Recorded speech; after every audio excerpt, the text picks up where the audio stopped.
For Chapter 15, the cardiovascular system, which includes the heart and all the various vessels that we have in our body. All right, on average, the typical heart will contract about 2.5 billion times in a lifetime. Of course, that will vary on someone's age, how long they live, their overall general health, but on average, a good estimate would be 2.5 billion times in a lifetime. Now, some blood vessels that we have are fairly large, some are really small. Some carry blood under really high pressure, some carry blood under very low pressure. So the heart and all of the blood vessels, the arteries, veins, capillaries, all of that together is the cardiovascular system. So it's not just the heart, it's the heart plus the vessels. All right, we'll begin with the heart and various structures here. The heart is a hollow cone-shaped pump that has 4 chambers. The atria are on the chambers that are on top. Atrium is singular, so you have a left atrium and a right atrium. But when you talk about these in plural, these are atria. They're used for receiving blood or blood storage. And the chambers that are on the bottom are the ventricles. So you have a right ventricle and a left ventricle. And these are the pumping chambers. Now the heart size will vary depending on the size of the person slightly, but approximately about 14 centimeters long, about 9 centimeters wide. The location of the heart, just behind the sternum, medial to the lungs, and just above the diaphragm. So it's more toward the center of the chest and more than not to the left like some people think. More toward the middle of the chest here. There's a real picture of one. And we'll talk about several of these structures, but not all of these. Alright, the heart itself sits in actually a thin membrane-bound sac, almost like a plastic bag, and it's called the pericardium. And this will function to prevent the heart from overexpanding and also to limit the heart motion itself. And this is how this looks. This image is from the textbook itself. A very thin membrane-bound sac here. It's the pericardial sac. The heart has 3 very distinct layers, and the prefixes of these layers tell you where they are found. So it's helpful that you remember the medical terminology or the Latin prefixes that you've seen so far in anatomy. The outermost layer is the epicardium, sometimes called the visceral pericardium. Epi means above, so it's the outermost layer. The middle layer is the myocardium. Myo is a reference to muscle, so this is the meat of the heart that actually does the pumping action of the heart. So M for myo and M for middle. And the innermost layer is the endocardium. Endo means inside. So going from outwards to inwards, epicardium, myocardium, then endocardium. Alright, if you were to take this small section of the heart here and get a close-up look, this translucent white area would be the pericardial sac. This here where the cursor is will be the outermost layer, the epicardium. The actual meat part of the heart, myocardium. Then the innermost layer, the endocardium, right here. I will talk about the various chambers and various valves. Like I mentioned before, the upper chambers, the atria, are used to receive blood returning from the heart. And all blood, no matter where it comes from, either the top of your head or the bottom of your feet, all blood will return to the heart to the right atrium through either 2 vessels, either the inferior vena cava or the superior vena cava.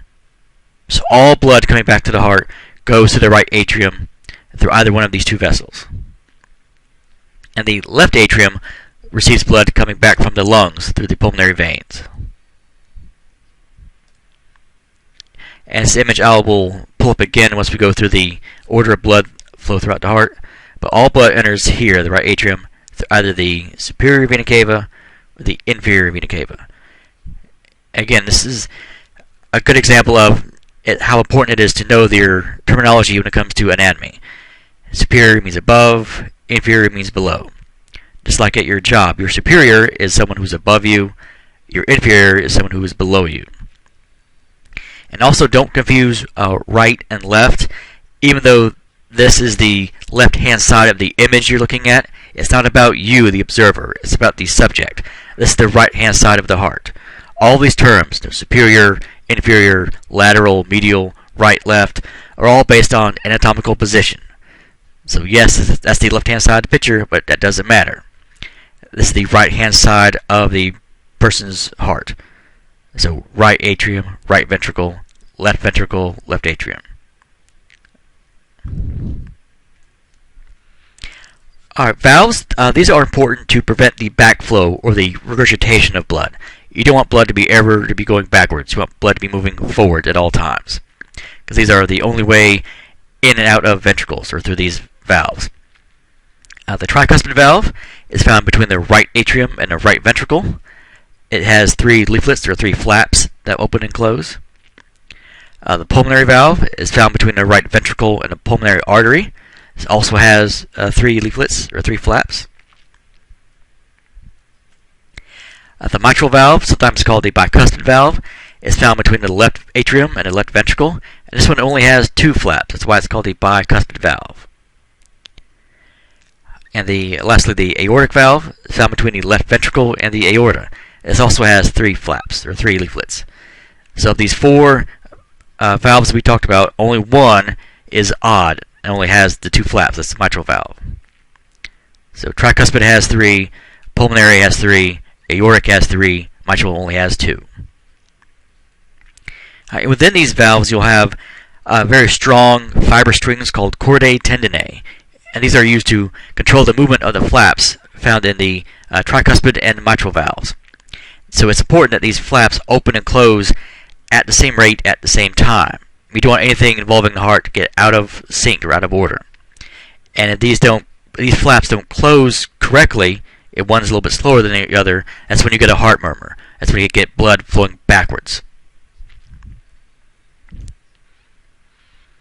Both the mitral and tricuspid valves can also be called AV valves, or atrioventricular valves, due to where they're found. They're found between an atrium and a ventricle. That's why they're called either the right AV valve or left AV valve. And the aortic and pulmonary valves are also known as semilunar valves because of their leaflets look like a half moon shape, so that's why it's semilunar valves. Alright, this is a illustration of heart from the superior view. If you're looking from the top down, pulmonary valve up here with the 3 leaflets, kind of like half moons. Aortic valve, same thing, 3 leaflets. Left hand side here, mitral valve, the 2 leaflets. And then here on the right hand side, the tricuspid valve. So this is an illustration of this. This is a real heart in the same orientation as this. So pulmonary valve on top, the 3 leaflets, aortic valve here, mitral valve here, and tricuspid valve here. So this and this are exactly the same thing. One's a drawing and one's real. Alright, next we'll get into the pathways of blood throughout the body, and this is fairly easy to distinguish between the two. The first one is called the pulmonary circuit. This will move blood that has low oxygen or oxygen poor blood from the right ventricle to the lungs, where blood will pick up oxygen. And that process we'll get into in a couple chapters. The blood will come back from the lungs, going back to the heart, entering the left atrium. And that's all the circuit includes. Blood going from the heart to the lungs, and going back from the lungs to the heart. That's the whole circuit. And the whole point is to get rid of oxygen poor blood, adding oxygen to it, sending it back to the heart. That's all it is. And here's an illustration. Right atrium, right ventricle, pumping it out to the pulmonary arteries, going to the lungs, pick up oxygen here, of course here also, and then going back to the heart, to the pulmonary vein, to the left atrium. That's the whole circuit right there.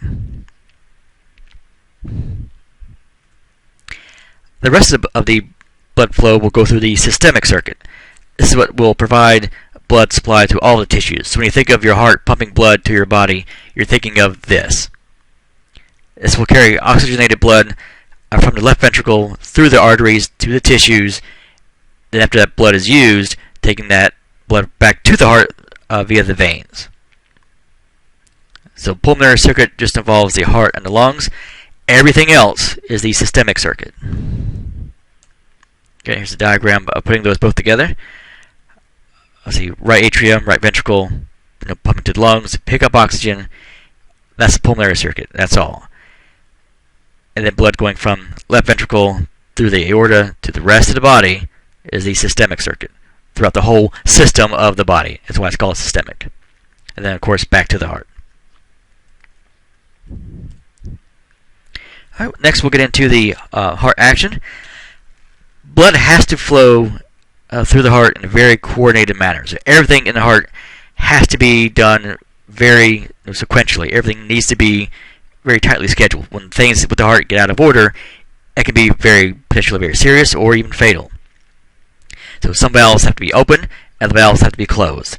Some chambers have to be receiving blood, other chambers need to be contracting and pushing out blood. So the whole sequence of one heartbeat from beginning to end is called the cardiac cycle. And these two terms we'll talk about here in a few minutes also. Diastole is when a chamber is relaxing or filling the blood, and systole or systole, as sometimes it's called, is when a chamber is contracting. So when you talk about the numbers in the blood pressure reading, the 120/80, that standard number that's always used, that is the systolic pressure over the diastolic pressure. So systole means contracting, diastole is relaxing. Alright, the next two slides are fairly important to know. We'll go over the order of the blood as it enters the heart, and then going to the lungs, then coming back, and you need to be aware of the order. And for most people, it's not that difficult, except for getting the valves confused with each other. So we'll go over the next two slides, then I'll pull up the image of the heart again, and we'll go over the steps a second time. So this starts with the blood as it leaves the body tissues going back to the heart. This is oxygen-poor blood returning via the veins back to the heart. Alright, all blood will enter the right atrium through either the inferior or superior vena cava. From the right atrium, it will pass through the tricuspid valve, entering the right ventricle.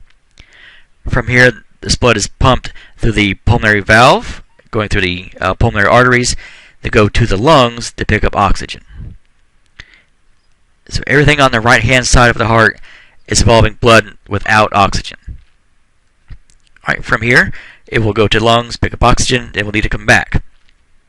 As the blood leaves the lungs, coming back to the heart, it will travel through the pulmonary veins, entering the left atrium. From there, that blood will pass through the mitral valve, entering the left ventricle. From here, it is pumped through the aortic valve, entering the aorta, and then the blood will travel through the aorta and onto the rest of the body. The aorta will branch off to many other smaller arteries.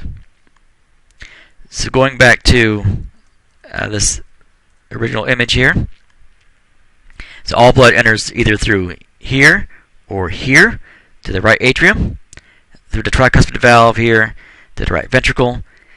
From here it's pumped, because remember ventricles are pumping chambers, pumped through the pulmonary valve, going through the pulmonary artery. Some go to the left lung, some will go to the right lung. It picks up oxygen there. It will come back through the pulmonary vein, left atrium, goes to the mitral valve, onto the left ventricle. Again, ventricles are pumping chambers, pumped through the aortic valve, onto the aorta, and then on to the rest of the body. Then once that blood is used, it will come back through one of these and start the whole process again. So, if you have questions on this, definitely either ask in lab or post on the discussion board. Alright, some key things to remember about the heart action. In a normal, healthy person, the atria perform the same action at the same time.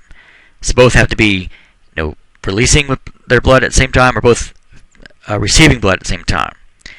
Also, the ventricles perform the same action as each other.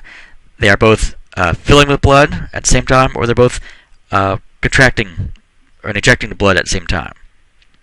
Because of this, certain valves do the same thing at the same time. The tricuspid and mitral valves open at the same time and close at the same time. The aortic and pulmonary valves will be open at the same time and close at the same time. And all this is true in a normal, healthy person. When these get out of order, that's when you get some major problems. And here's a picture that will kind of explain that. For here, diastole, when these ventricles are filling with blood, in order for that to happen, these valves need to be open. Both the mitral over here and the tricuspid valve. And because these are open, the pulmonary valve, and you can't see it on here, but the aortic valve need to be closed. So both atria are ejecting their blood here so they can fill the ventricles. When the ventricles are contracting, or systole, in order to do so, these valves have to be closed at the same time, and the aortic and pulmonary valves need to be open so blood can push forward. So again, in a normal, healthy person, ventricles do the same stuff at the same time, atria do the same things at the same time, and the valves have to do the same things as each other. The AV valves are open and closed together, or the semilunar valves are open and closed at the same time together. Alright, next we'll talk about the sounds that the heart makes, the typical lub-dub sound that people tend to describe it as. And what you're hearing with that lub-dub are pairs of valves closing. The first sound, that lub, is during ventricular contraction, or ventricular systole. And what you're actually hearing are the mitral and the tricuspid valves closing. So this would be the lub sound here, these valves shutting. And the second sound, typically that louder sound, that dub of the lub-dub, is when the ventricles are filling with blood, ventricular diastole. And what you're hearing are the pulmonary and aortic valves closing. So lub over here, and then dub over here.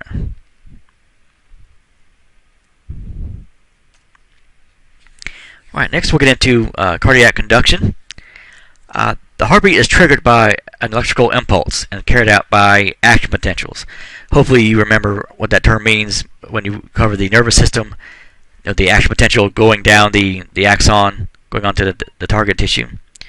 But even though this is an electrical impulse, it's not done by nervous tissue. It's done by very specialized cardiac tissue. And it's done so by a small mass found in the right atrium called the SA node, or the sinoatrial node. This is your body's natural pacemaker. And this impulse will cause the atria to contract. Alright, from there, that impulse will travel on to another mass of specialized tissue called the AV node, or atrioventricular node. And it's called that because it's found right at the border between the atria and the ventricles. And I'll show you a picture of all these here in a second. Alright, from there, the impulse will travel on to a collection of fibers within the heart called the AV bundle, or atrioventricular bundle. And from here, this bundle will branch off to the right and left bundle branches. Alright, from there, the bundle branches will get smaller and smaller and smaller into what are called Purkinje fibers. And these Purkinje fibers are what cause the ventricles to contract. And all the signal that starts with the SA node can be detected on an EKG, electrocardiogram. And you can say ECG or EKG, they both mean the same thing. That's what those spikes and valleys mean on EKG, when things are being depolarized and repolarized. So here, the SA node here, the right atrium, this will send the impulse to the AV node here, onto the AV bundle, this massive cord here. It'll branch off into the left bundle branch and the right bundle branch, to cover both sides of the heart. And these fibers will get smaller and smaller into what are called Purkinje fibers. And of course, all this needs to be very coordinated every single heartbeat. When this gets out of order, that's when you get problems. And I will show you a video of those typical problems when we get to lab. Alright, next we'll get into the various blood vessels we have. Arteries, arterioles, capillaries, venules, and veins. Okay, arteries will carry blood away from the ventricles. I know a lot of people tend to think of arteries carry blood with oxygen, and veins carry blood without oxygen. And in almost every case, that is true, except for one major exception. The pulmonary vein and pulmonary artery. The pulmonary veins carry blood with oxygen. Pulmonary arteries carry blood without oxygen. So you shouldn't focus on what they carry, you should focus on the direction the blood is going. So all arteries, without exception, carry blood away from the ventricles. So A for artery, A for away. So all arteries, pulmonary included, carry blood away from the ventricles. From arteries you get a smaller structure called arterioles. These will connect the arteries to the capillaries.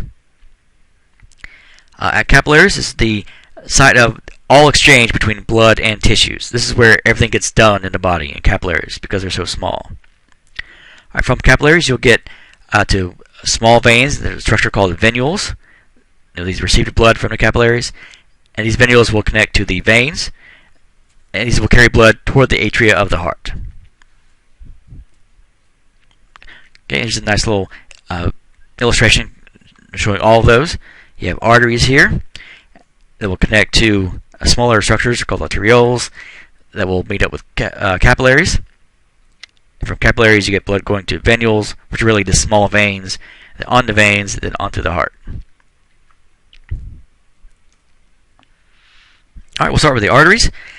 These have a very strong, very thick middle layer because they carry blood under very high pressure.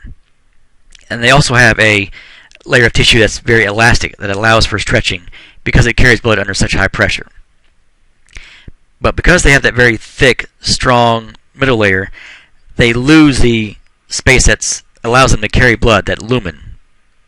So they have a smaller lumen compared to veins, but a much, much stronger middle layer. And you can see this when we get to the slide of both of those. Alright, from there you move on to arterioles. These are a little bit thinner than arteries, because as blood flows from the heart to the rest of the body, the pressure will get less and less and less. Okay, the arterioles will help control the blood flow into capillaries due to some sphincters that are wrapped around the arterioles. And both arteries and arterioles can either dilate or constrict, technically called vasoconstriction and vasodilation. Okay, here's an illustration of an arteriole, and these bands of this smooth muscle can help constrict and shunt blood from one part of the body to another part of the body. Typically, in an emergency situation, you want blood going to the heart and the lungs and the internal organs as opposed to the extremities. So that's why those are there. Alright, the smallest blood vessels are the capillaries. These are typically about 1 cell thick. So these connect the arterioles to the smallest venules. And they're really just extensions of the inner lining of the arteriole itself. And these are also semi-permeable, which means they're able to move materials in and out fairly easily. Again, this is where all materials get exchanged in the body, is in capillaries. Alright, here's a image with all three of these structures. The arterioles here, as they get smaller, they're meeting up with the venules, and these little black dots here, kind of hard to tell, all those are capillaries. That's where all the real work gets done in the body, is in capillaries. Alright, from capillaries we'll move on to the venules. These are vessels that continue on from capillaries to help merge together and form veins. They're even a little bit thinner than arterioles, and they have less elastic tissue and less smooth muscle than arterioles, because at this point the blood is under even less pressure than it was when it left the heart. So you really don't have a need for that strong elastic tissue or that strong smooth muscle tissue. Alright, from the venules we'll move on to veins, even thinner than arteries, and many veins have valves found in them, mostly because the blood in veins is under relatively low pressure, so you need the valves there to help prevent backflow of the blood. And even though they don't have the thicker, stronger middle layer like arteries do, they have a much larger lumen, a much larger space to carry blood than arteries do. Alright, here's a slide. This is something that we'll look at when we get to lab. Artery on the right hand side and vein over here. Much thicker wall here, just the blood is under such high pressure in arteries. But you have the thick wall, you have a smaller inner space, a smaller lumen. Compare that to a vein, much thinner wall here, but much larger space, much larger lumen. So vein, artery.